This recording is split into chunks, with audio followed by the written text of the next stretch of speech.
So think back to 1999. Sony basically had the best audio engineers on the planet. I mean, they had the deepest pockets, this massive manufacturing infrastructure, and, the total legacy of the Walkman. Right. They own the market. Exactly. They literally owned major record labels. And yet, just 2 years later, a computer company with absolutely zero background in audio hardware comes along and completely destroys them. Just wipe them out. Yeah, with this little white device called the iPod. And you have to ask, why does that actually happen? Well, it happens because Sony had this flawless functional strategy, right? Their engineers built incredible individual components, but they had a profoundly fractured corporate vision. Their music division and their hardware division were basically at war with each other. Oh, completely. They were terrified of piracy, fighting over proprietary formats. Meanwhile, Apple just had this one simple, hazy goal. They just wanted to put 1,000 songs in your pocket. Which brings us to today. Welcome to the Deep Dive. It is April 10th, 2026, and today's mission is essentially a masterclass in strategic management. Specifically, we are diving into a really dense foundational text on strategy formulation and defining vision. Right, and we're tailoring this specifically for you, the MBA student, the future executive, because, you're the one preparing to step into a boardroom where the real ailments of a company, they're rarely visible to the naked eye. Yeah, that Sony example really strikes at the heart of our mission today.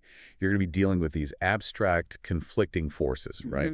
Competitor initiatives, internal resource hoarding, stakeholder demands. So what does this all mean? Why does this text matter to someone who just wants to build a great product? Because navigating that environment requires a toolkit that goes way beyond just, building a better widget.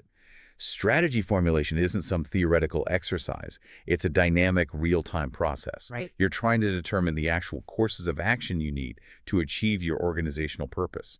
Knowledge is only valuable when you actually apply it. And the text we're working from today defines strategy formulation as, and I'm paraphrasing here, trying to modify current objectives and strategies to make the organization more successful. The word modify is key there. Yeah, that word immediately stood out to me.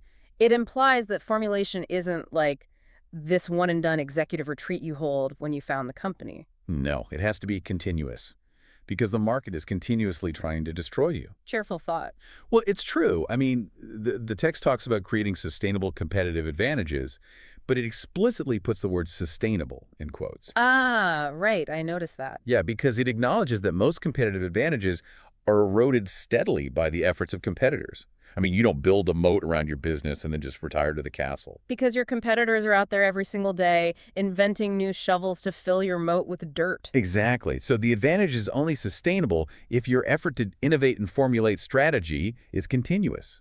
It's a living thing. Okay, so the text gives us criteria for what makes a recommendation actually good.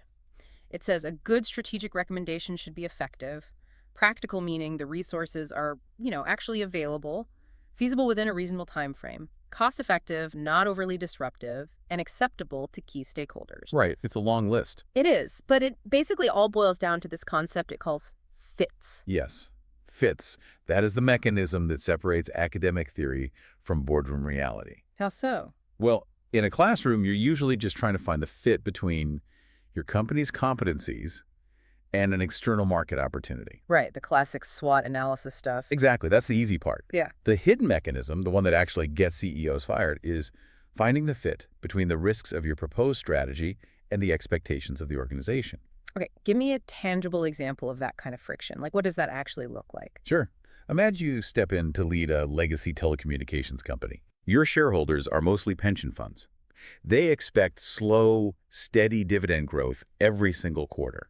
That is their core expectation. Very conservative. Right. But then you, as the new CEO, identify this brilliant market opportunity to pivot the company into high-risk, capital-intensive quantum computing infrastructure. Oh, wow.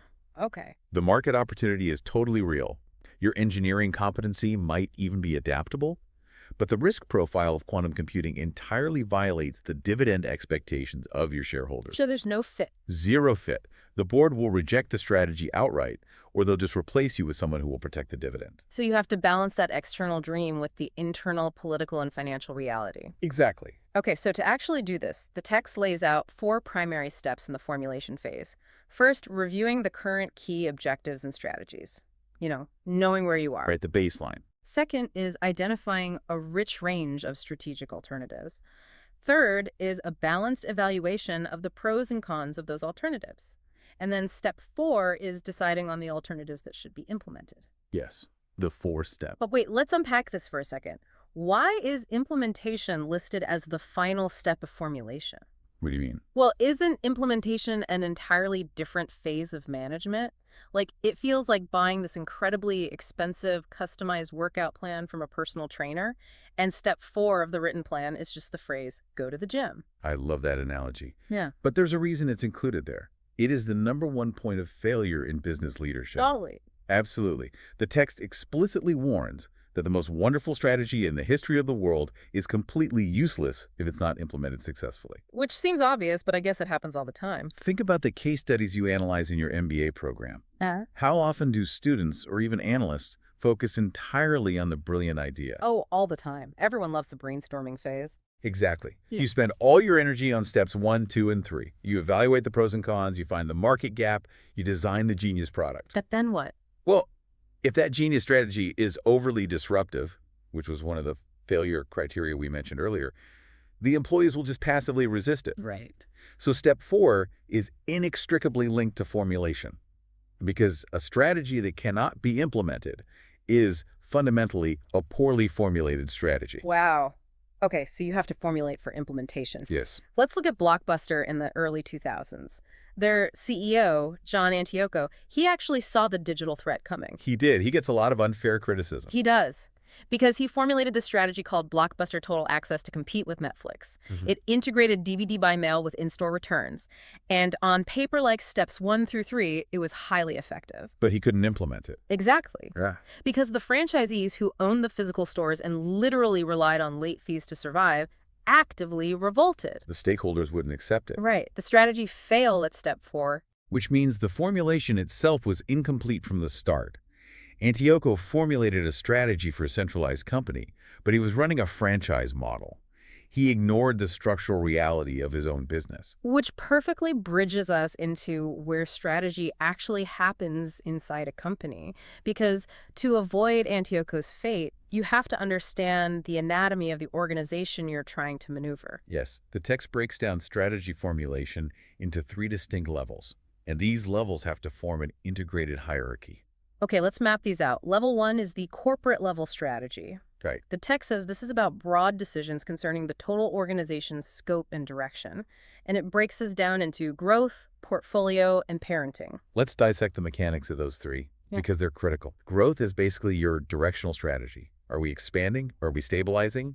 Or are we retrenching and maybe selling off parts of the business? Okay, that makes sense. What about portfolio? Portfolio strategy is looking at the diverse lines of business you own and asking, well, how concentrated or diversified do we want to be? Like, are you a pure play software company, or are you a massive conglomerate that owns, software, real estate, and jet engines? Exactly. And then you have the third piece, which is arguably the most complex, the parenting strategy. Parenting strategy. I mean, in a corporate context, how does a parent company actually parent its business units? It sounds a little patronizing. It's basically about resource allocation and forced integration.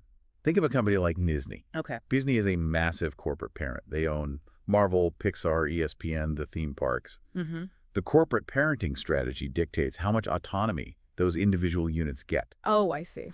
So does the parent force ESPN to heavily promote Marvel movies? Or does the parent take the profits generated by the theme parks and use them to subsidize the immense financial losses of launching the Disney Plus streaming service? Ah, right, because streaming lost billions initially. Exactly. That reallocation of capital and intellectual property across different children in the portfolio, that is the essence of corporate parenting. Okay, so that's level 1, the 30,000-foot view. Then level 2 is competitive strategy, which the text also calls business-level strategy. Right, stepping down one peer. This focuses on a specific line of business, an LOB, or a strategic business unit, an SBU. And the goal here isn't the broad portfolio anymore. The goal is how to compete successfully in that one specific market. What's fascinating here is that the creation of these strategic business units is actually a mechanical necessity in really large corporations. Why is it a necessity? You create an SBU because the competitive forces of one industry are so wildly different from another that a single management team just cannot effectively fight both battles simultaneously. Right. Disney can't run its cruise lines using the exact same competitive strategy it uses to run a sports broadcasting network. Precisely. The SBU allows a dedicated executive team to wake up every single morning thinking only about how to attract customers and defend against rivals in their specific arena. They're entirely insulated from the distractions of the rest of the corporate portfolio. Okay, and then we drop down to the final tier, level 3, which is functional strategy. The text describes these as localized, shorter horizon strategies for functional areas, so production, marketing, personnel. Right. The goal is to carry out activities effectively and maximize resource productivity. These are the short-term tactical operations that actually implement the broader directives. And the critical insight from the text here is that failure at any of these levels cascades upward. It's all connected. Highly connected. Right. If you have a brilliant corporate portfolio strategy and you have a highly competitive SBU strategy, but your functional strategy in the supply chain fails, meaning your product simply doesn't reach the shelves, your competitive strategy collapses. The business unit starts bleeding cash. Exactly. Which ultimately starves the corporate portfolio of the revenue it needs to fund its other ventures. The whole hierarchy is ruthlessly interdependent. So corporate versus competitive versus functional, I mean, it sounds a little like splitting hairs when you just read it, but the boundaries get blurry in practice, don't they? They absolutely do. Let's build out an analogy for our MBA listener to see how this hierarchy actually functions and where the friction happens. Let's do it. Imagine we're running a massive multinational hospitality conglomerate. The corporate strategy is me, right?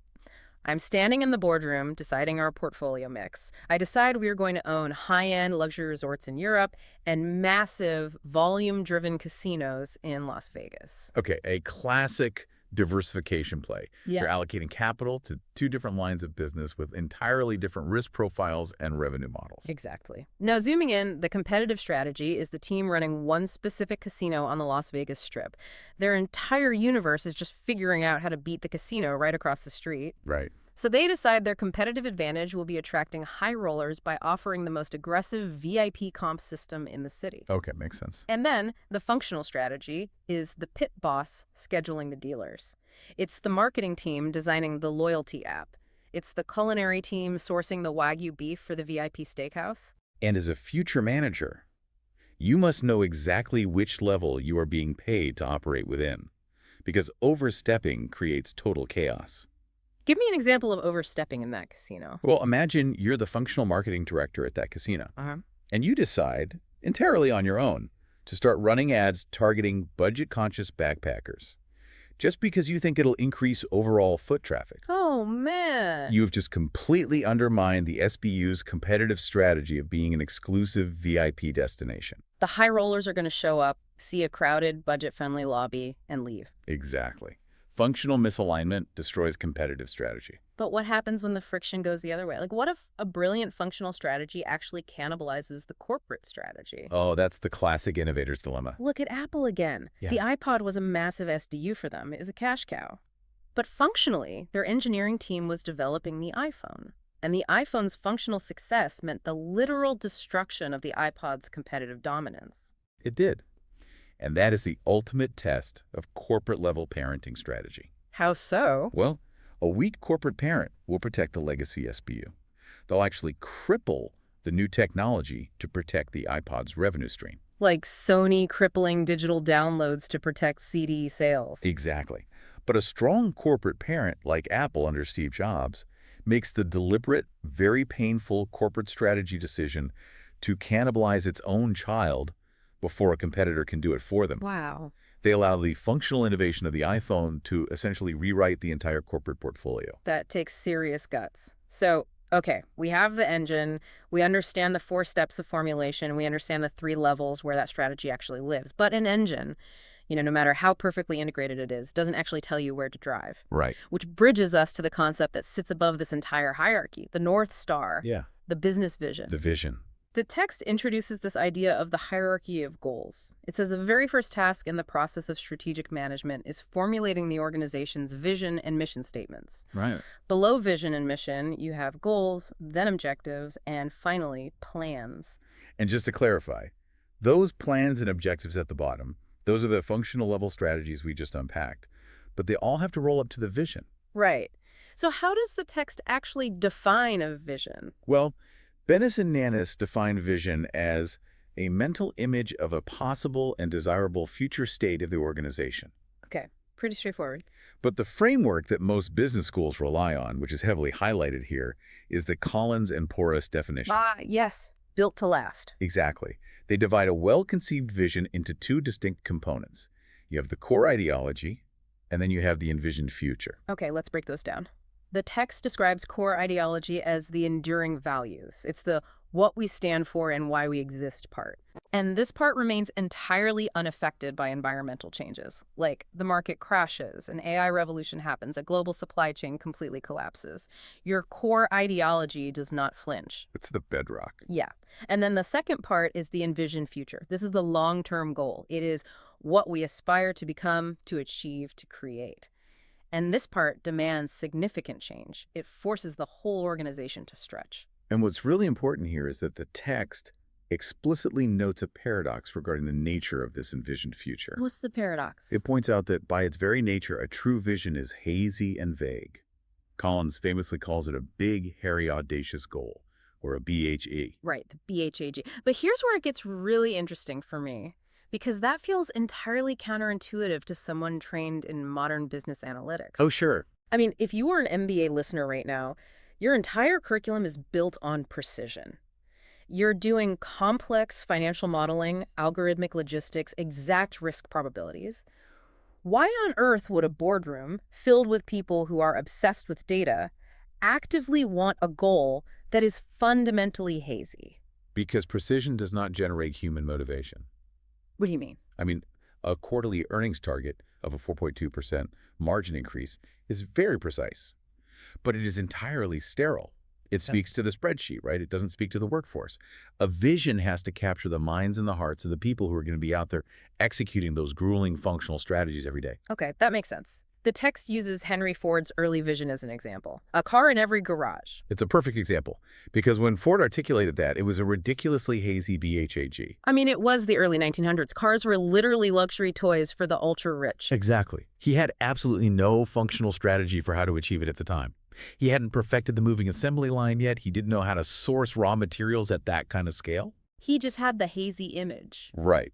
But that hazy vision possessed immense psychological gravity. It mobilized resources and human ingenuity precisely because it was, as the text states, a bit beyond a company's reach. So if it's too easy, it doesn't work. If a goal is highly precise and easily attainable with your current resources, it's just an operational task. It is not a vision. So it basically functions like the picture on the front of a jigsaw puzzle box. I like that. How so? Well, the picture on the box is hazy in the sense that it provides absolutely no instructions. It doesn't give you a logistical roadmap. It doesn't tell you to sort the edge pieces first or, separate the blue sky pieces from the green grass pieces. Right, that sorting process is your functional strategy. Exactly. But if you don't have the picture on the box showing you the desirable future state, you're literally just staring at a pile of scattered cardboard. You have no motivation to endure the tedious work of assembling it.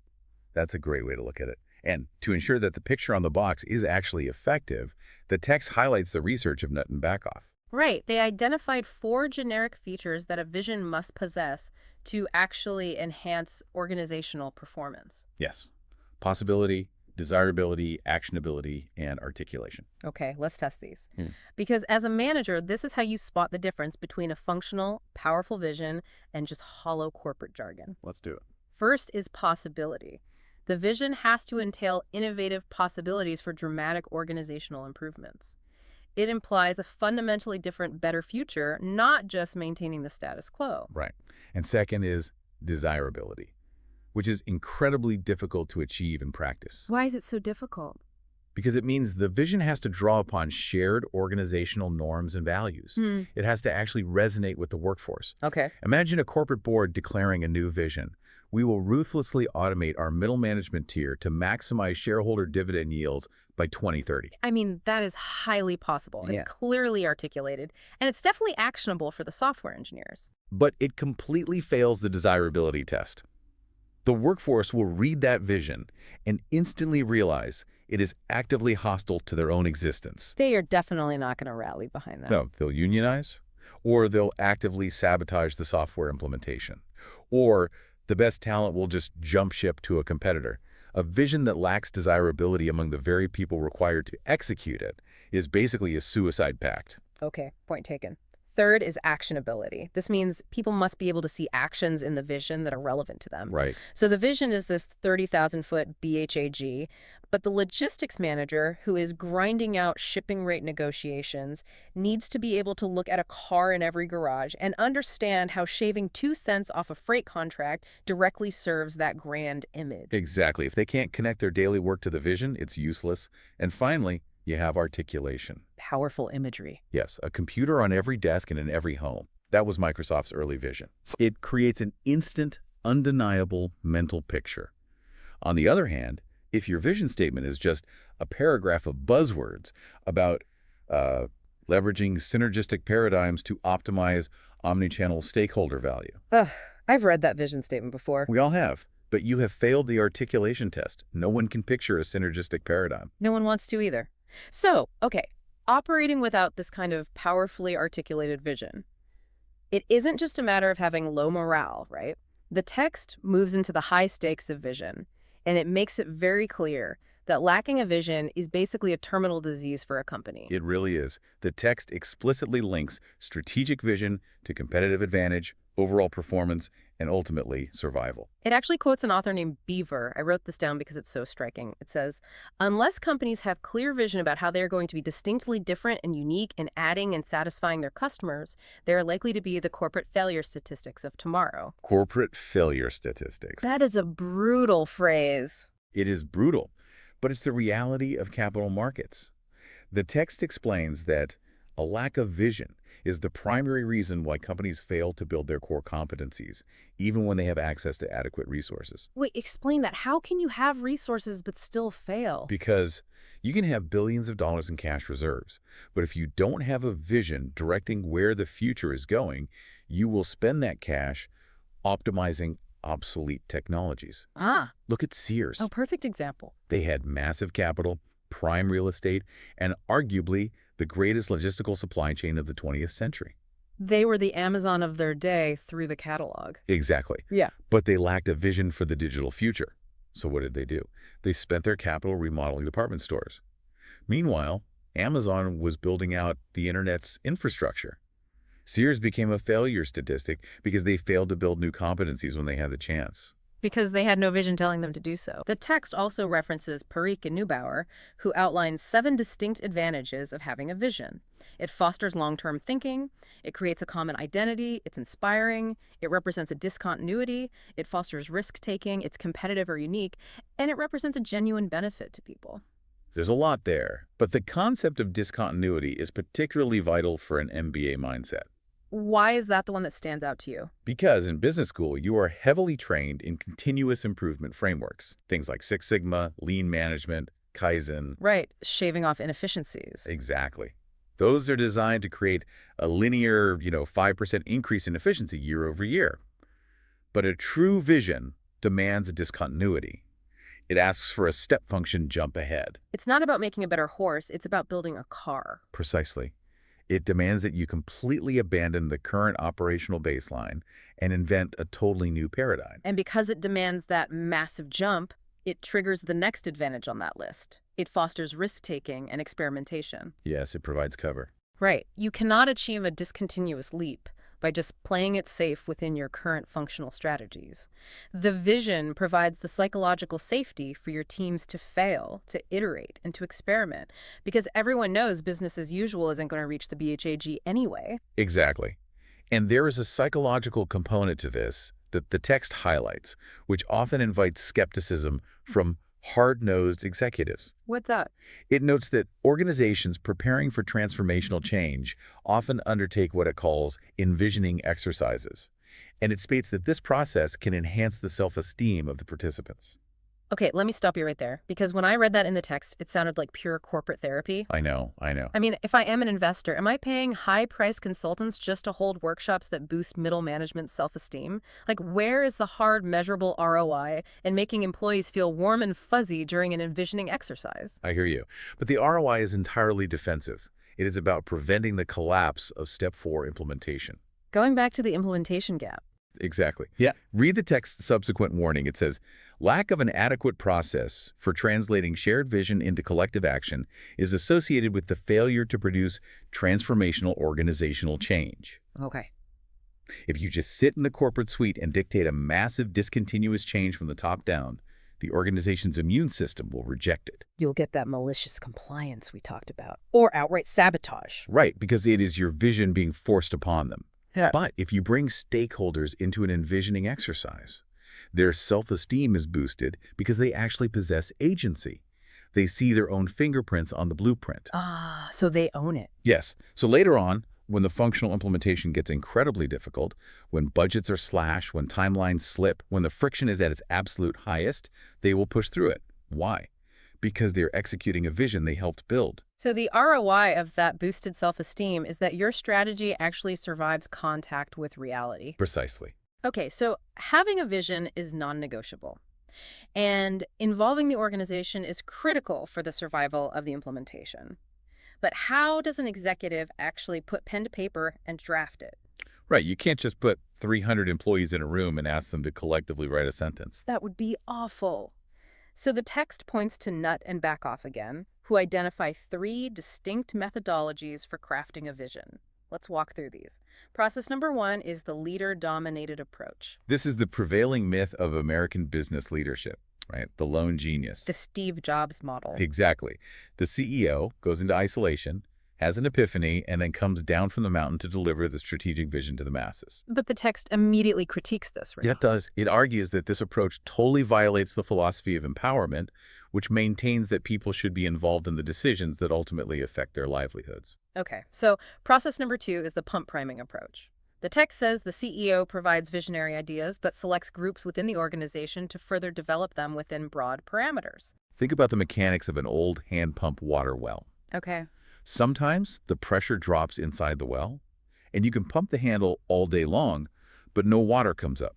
You actually have to take a bucket of water from outside and pour it down into the pump. To create the suction. Exactly, to create the initial suction required to draw the massive reserves up from the deep aquifer.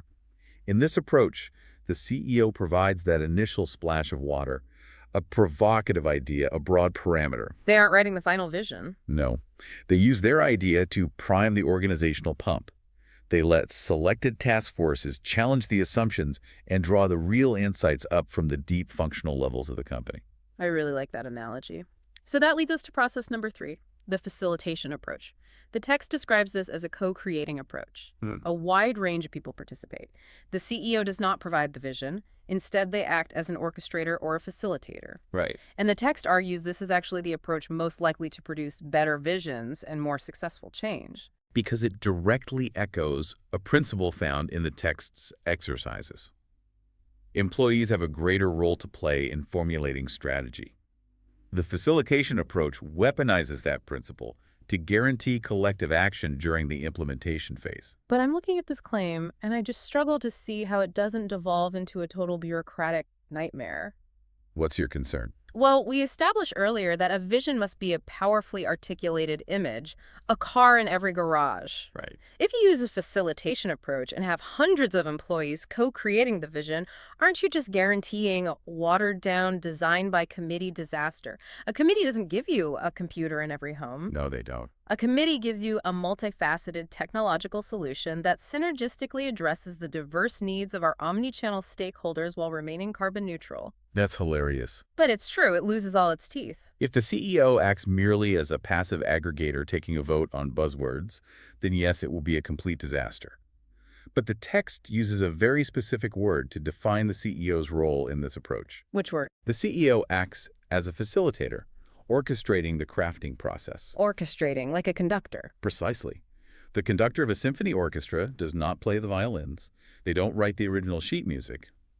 But they also do not let the brass section play whatever tempo they feel like playing. Right. The conductor's job is to listen to the immense volume of raw output generated by the musicians. They set the unifying tempo, they demand excellence, they filter out the noise, and they synthesize those individual inputs into a single, overwhelming piece of music. I see. In the facilitation approach, the CEO is orchestrating the raw ideas bubbling up from the organization. They are refining the inputs, challenging the contradictions, and elevating the collective sentiment into that sharp, powerful articulation. It actually requires far more skill than simply writing the vision yourself. That is a phenomenal way to frame it. That orchestration really is the ultimate test of leadership. It demands that you listen to the functional realities of your workforce, but without ever losing sight of that massive corporate BHAG. Well, we have charted a massive course today. I mean, we started with the harsh constraints of strategy formulation, the absolute necessity of finding fits between risk and expectation. And the reality that strategy is useless if it cannot survive the implementation of step 4. Right. We dissected the corporate anatomy, understanding how the corporate portfolio, the competitive SBU, and the functional tactics all have to align without cannibalizing each other. Unless you're Apple. Unless you're Apple. Okay. And then we climb to the very top of the hierarchy to grapple with the hazy, discontinuous, yet absolutely vital necessity of the business vision. And if we connect this to the bigger picture, the through line connecting all of this is survival. Survival. Yes. From the granular scheduling of a shift worker at the functional level, all the way up to the sweeping orchestration of a co-created vision statement, every single mechanism we discussed today exists to prevent your organization from becoming a corporate failure statistic. Well said. To end our deep dive today, I want to leave you, our listener, with a specific scenario drawn directly from the questions and exercises section of our source text. It is a brilliant pressure test of everything we have covered. It's a great exercise. So imagine you are the CEO of an organization that has just launched an MP3 player to compete directly with Apple and Sony. High stakes. Very high stakes. Based on everything you now know about the strategy hierarchy, from the necessity of a hazy, emotionally resonant BHAG down to the rigorous functional constraints required to actually implement a product without stakeholder revolt. What would be the key considerations while developing your vision statement for this new device? Well, if your vision focuses only on the storage capacity of the hard drive, you are trapped in level 3 functional thinking, and Apple's marketing will completely crush you. But on the flip side, if your vision is so impossibly grand that your functional engineers cannot see their relevant actions within it, your supply chain will collapse. It's a tightrope walk. It is. How do you orchestrate the possibility, the desirability, the actionability, and the articulation to actually beat the titans? How do you formulate a strategy that your people will actually implement? We will leave you to ponder the fate of your company. Keep diving deep.